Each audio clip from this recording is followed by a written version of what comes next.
Mesdames, Messieurs, bonjour. Voilà, j'ai le grand honneur et le plaisir d'accueillir mon frère, le président Mahama, que j'appelle affectueusement John the Fourth. parce que Mahama s'appelle John, et avant lui, c'était quoi, John Atta Mills. Avant John Atta Mills, c'était John Kufuor. Et avant lui, c'était John Rawlings. Chers amis, chers frères, je suis heureux, comme vous le voyez, de vous accueillir à nouveau en Côte d'Ivoire, chez vous, à l'occasion de la visite d'amitié et de travail que vous avez bien voulu décider d'effectuer en Côte d'Ivoire. Je vous souhaite à vous-même ainsi qu'à la délégation qui vous accompagne le traditionnel Akwaba en terre ivoirienne. Et je vous demande de transmettre mes chaleureuses félicitations à Madame Mahama. Je voudrais vous réitérer mes félicitations suite à votre accession à la magistrature suprême de votre beau pays, de votre grand pays, le pays voisin de la Côte d'Ivoire, une grande locomotive de la sous-région ouest-africaine. Et vous souhaitez plein succès dans vos fonctions. Je remercie pour l'accueil que vous avez réservé au vice-président Tchemoko Kone lors de votre investiture le 16 janvier dernier. Et, Monsieur le Président, chers frères, la Côte d'Ivoire et le Ghana sont des pays frères, des pays amis qui entretiennent des relations excellentes et historiques. Dans ce cadre, vous aviez tenu à effectuer votre premier voyage à l'extérieur en Côte d'Ivoire au lendemain de votre élection. Malheureusement, cela n'a pas été possible en raison de mon indisponibilité. Je tiens donc à vous réitérer mes sincères remerciements pour ce privilège que vous avez voulu accorder à la Côte d'Ivoire et qui témoigne de l'intérêt que vous portez à la coopération entre nos deux pays.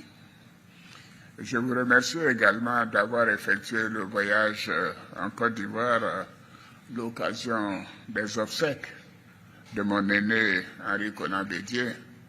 Vous étiez particulièrement venu nous présenter vos condoléances, aussi bien à moi-même qu'à la famille du président. Monsieur le Président, nous venons d'avoir un excellent entretien au cours duquel nous avons abordé des sujets d'intérêt commun, notamment dans le domaine de la défense, de la sécurité, de l'économie du cacao, dont nous sommes le premier producteur, plus de 60% de la production mondiale, des mines et de l'énergie, ainsi que les grands chantiers de la CEDEAO, tels que le corridor Abidjan-Lagos ou encore la monnaie commune, l'ECO. S'agissant de la coopération bilatérale, nous avons réaffirmé notre volonté commune de soutenir l'initiative Cacao Côte d'Ivoire-Ghana et de renforcer la coopération entre le Ghana et la Côte d'Ivoire dans les domaines des mines et de l'énergie, de la lutte contre l'orpaillage illégal et de la surveillance de la qualité des eaux. Parce qu'évidemment, ces rivières qui traversent nos deux pays ont des conséquences néfastes pour les populations du Ghana et de la Côte d'Ivoire. Nous nous sommes également engagés à soutenir et à œuvrer à la mise en œuvre de l'accord de partenariat stratégique Côte d'Ivoire-Ghana, un instrument privilégié de la coopération signé en 2017 à Accra. Monsieur le Président, nous avons tout à l'heure longuement évoqué la situation sécuritaire dans notre sous-région, qui demeure très préoccupante, ainsi que la situation sociopolitique dans certains pays du Sahel. Nous avons noté la nécessité d'apporter une assistance à ces pays frères pour leur permettre de faire face aux besoins humanitaires et sécuritaires. Nous vous faisons confiance, Monsieur le Président, pour qu'à l'occasion de vos entretiens avec ces pays frères, vous puissiez les convaincre de rester dans la CEDEAO, car il y va de l'avenir des peuples de l'Afrique de l'Ouest. Nous avons aussi souligné la nécessité de renforcer la coopération de nos gouvernements en matière de sécurité et de défense en vue de garantir la paix et la stabilité en Afrique de l'Ouest et de lutter efficacement contre le réchauffement climatique, contre le terrorisme, la piraterie maritime et bien sûr de toutes les formes de trafic dans la sous-région. Monsieur le Président, je ne voudrais pas être très long. Je voudrais vous dire combien je suis heureux de vous revoir, de vous renouveler mes remerciements pour cette visite fraternelle et pour réaffirmer la disponibilité de la Côte d'Ivoire et de mon gouvernement à œuvrer au renforcement des relations historiques, d'amitié, de fraternité et de coopération entre le Ghana et la Côte d'Ivoire. Nous aurons l'occasion de nous entretenir plus longuement tout à l'heure. Je voudrais vous dire combien je suis heureux de cette opportunité.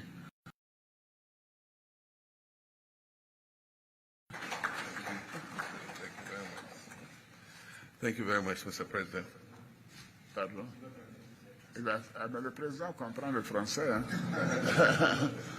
Les autres veulent la traduction. Bon, mais allez-y, allez-y.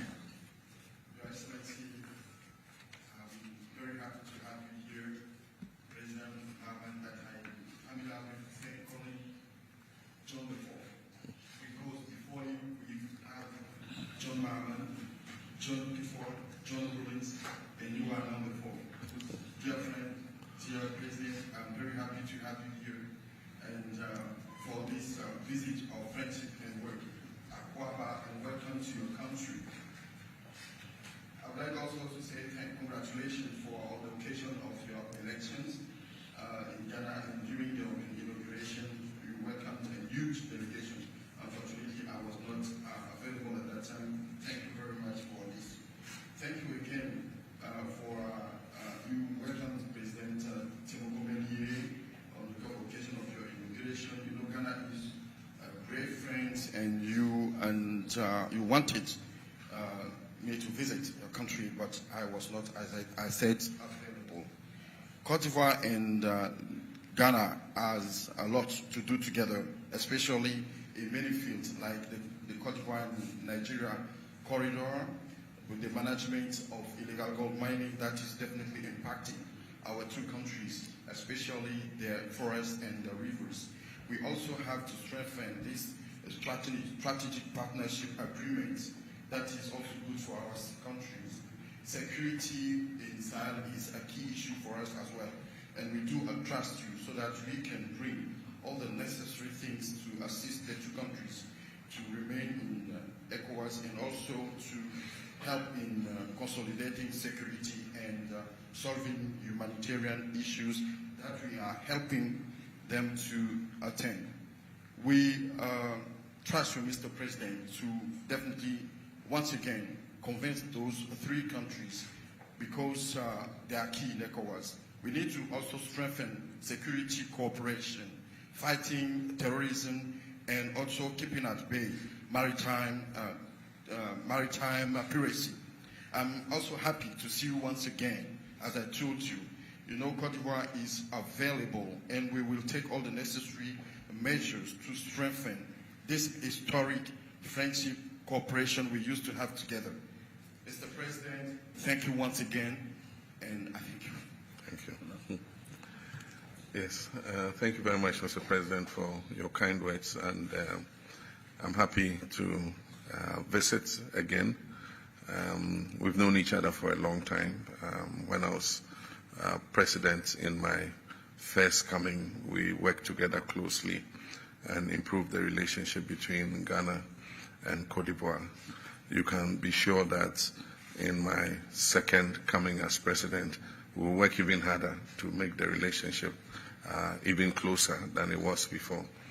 I called personally to thank you for the big delegation that you sent to my inauguration. Even though you couldn't come yourself, your delegation represented you very well, and Ghanaians were very happy to welcome them. We're all proud about the progress Cote d'Ivoire has done economically. I mean, growing at a growth rate of 6 to 7%, in these turbulent times in the world is very impressive. Unfortunately, Ghana has suffered some economic setbacks, but we're working hard to try and bring things back on track.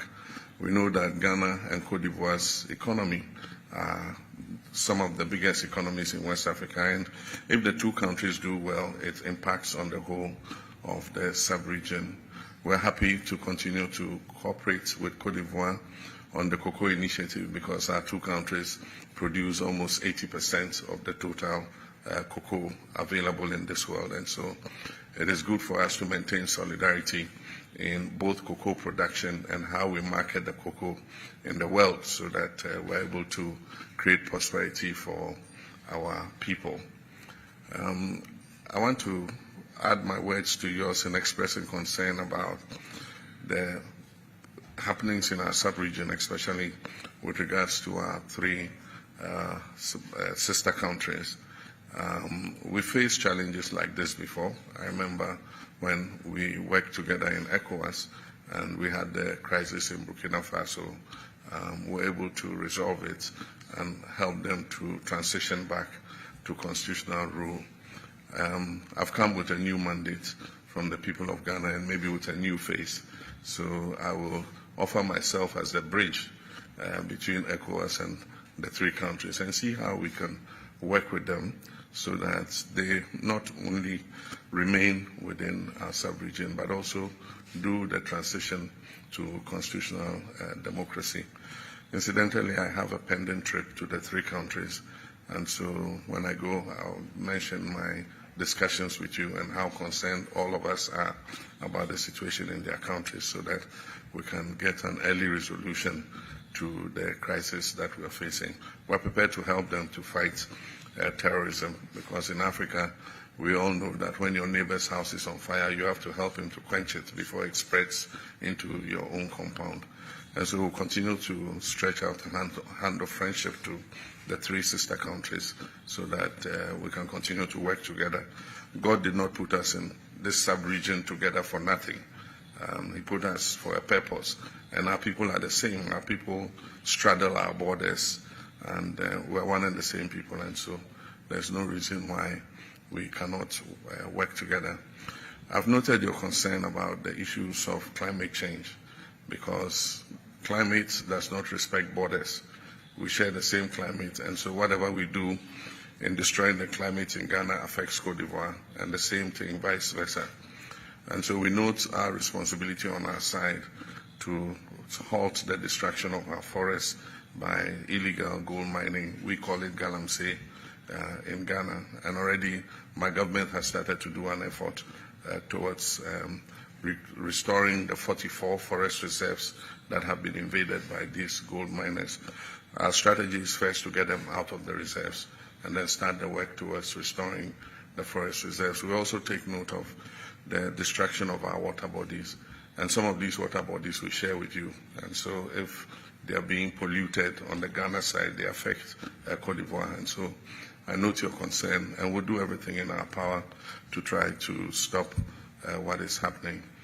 I'm happy to meet with you again. The relations between Ghana and Cote d'Ivoire are historical, and I think that we can work to even make them stronger in terms of trading amongst ourselves. Now we have the African Continental Free Trade Area, and so we can expand the goods and services that we exchange ourselves using the African Continental Free Trade Area, which is headquartered in Ghana at the moment. But I just want to give my best regards to you and also to extend my regards to Madame Dominique and to extend the regards of my wife Lodina to Madame Dominique and say that she's willing to come and visit her at the earliest possible opportunity. And so I thank you very much once again for the warm welcome we have received since we came here. Thank you.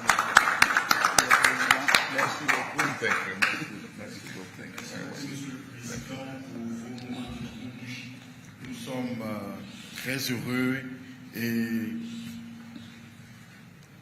le Ghana et la Côte d'Ivoire sont bien entendu dans de bonnes relations. La Côte d'Ivoire a un poids important dans la sous-région avec ces situations que nous connaissons d'agitation économique. La Côte d'Ivoire a pu faire une croissance économique de entre 6 et 7%. Cela est remarquable. Je pense que nous devons continuer à travailler ensemble, la Côte d'Ivoire et nous.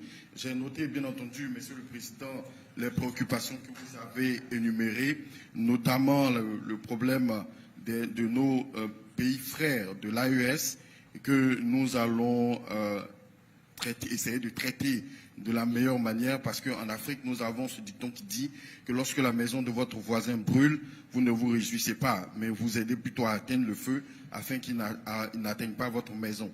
Le Ghana et la Côte d'Ivoire sont un même peuple. Nous voulons travailler à changer les choses. Surtout aussi, Monsieur le Président, lorsque vous parlez de l'orpaillage clandestin, j'ai pris note parce que cela impacte nos deux pays. Surtout qu'au Ghana, nous avons 44 réserves de forêt qui ont été touchées et surtout aussi nos réserves d'eau qui sont impactées par l'effet de l'orpaillage clandestin. Cela impacte et produit aussi des effets du changement climatique sur nos deux pays parce que le climat en Côte d'Ivoire et le climat au Ghana sont les mêmes.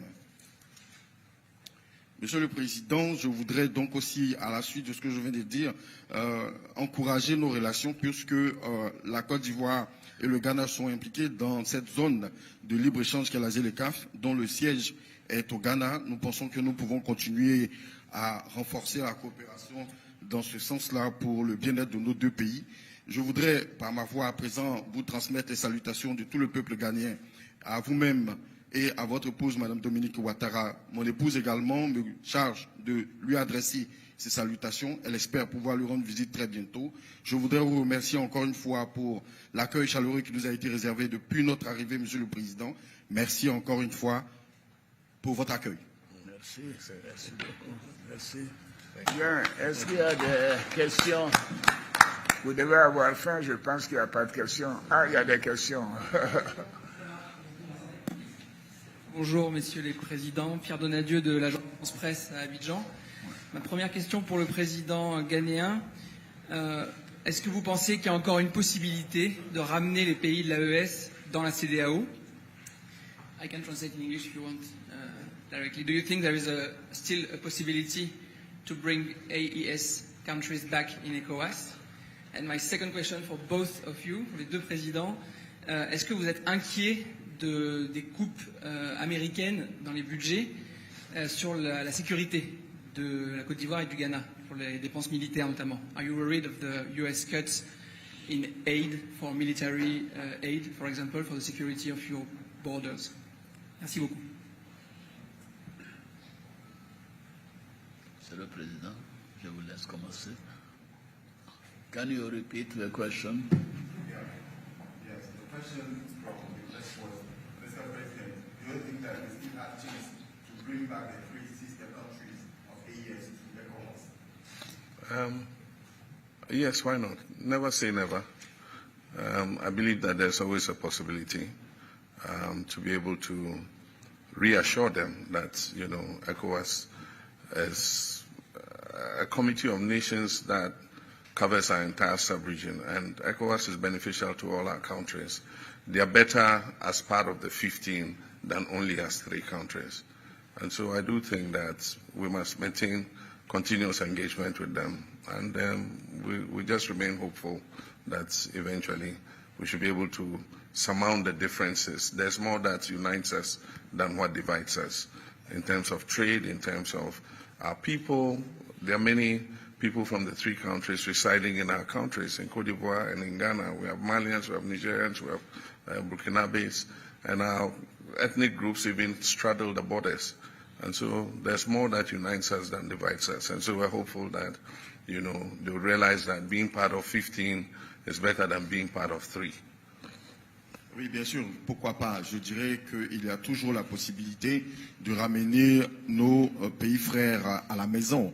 Et il est bon de rester dans un groupe de 15 que de rester dans un groupe de 3. Il y a toujours des possibilités. Ce sont des pays qui comptent dans la sous-région et la sous-région a une importance pour ces pays-là dans la mesure où il y a des populations de ces pays qui sont en Côte d'Ivoire. Il y a aussi des populations de ces pays-là qui souffrent sur les lignes de frontières et je pense qu'il y a toujours des choses à faire parce qu'il y a un intérêt économique à gagner dans la CEDEAO. Comme je l'ai dit, il est toujours bon de rester dans un groupe de 15 plutôt que de rester dans un groupe de 3. La deuxième question. The second one. The second question was, Mr. President, what is your take regarding the cuts in the defense budget from USA? If I captured the question correctly. Okay, from the U.S. I think that U.S. has a right to decide who it wants to cooperate with. And so if it decides that it's cutting assistance to countries in its strategic interest, it has the right to do so. But then we also have the right to learn to look after ourselves. I know about the cuts in U.S. aid, and we're presenting our budget in March. So we've already adjusted our budgets to make up for the shortfall in U.S. aid. I'm not yet notified of any cuts in defense cooperation, but if there is, then it means that we have to make the adjustments to cover it. Bien sûr, j'ai entendu parler de ces réductions. Vous savez, les États-Unis ont le droit de reviser leur stratégie de coopération, de voir comment est-ce qu'ils pourraient orienter leur financement. Je pense que c'est aussi une opportunité pour nous de voir comment on pourrait compter sur nous-mêmes. Et j'ai entendu aussi dire qu'il y aurait des réductions dans l'USAID. Et je pense que cela a été pour nous une opportunité de revoir aussi nos stratégies économiques.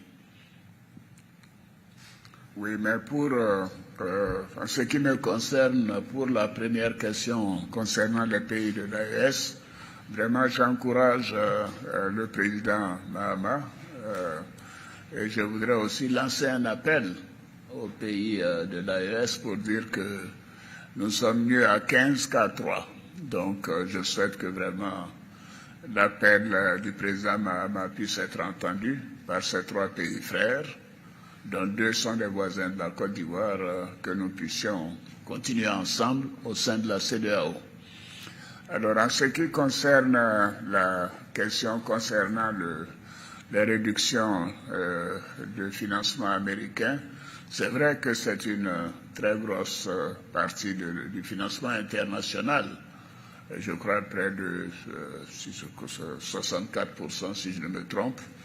La Côte d'Ivoire bénéficie d'un certain nombre de financements avec le MCC, financement contre le paludisme, contre le sida, etc. Alors nous avons pris des dispositions à notre niveau pour continuer à financer tous ces projets en attendant que les États-Unis reprennent les choses après, bien sûr, l'audit qui est en cours.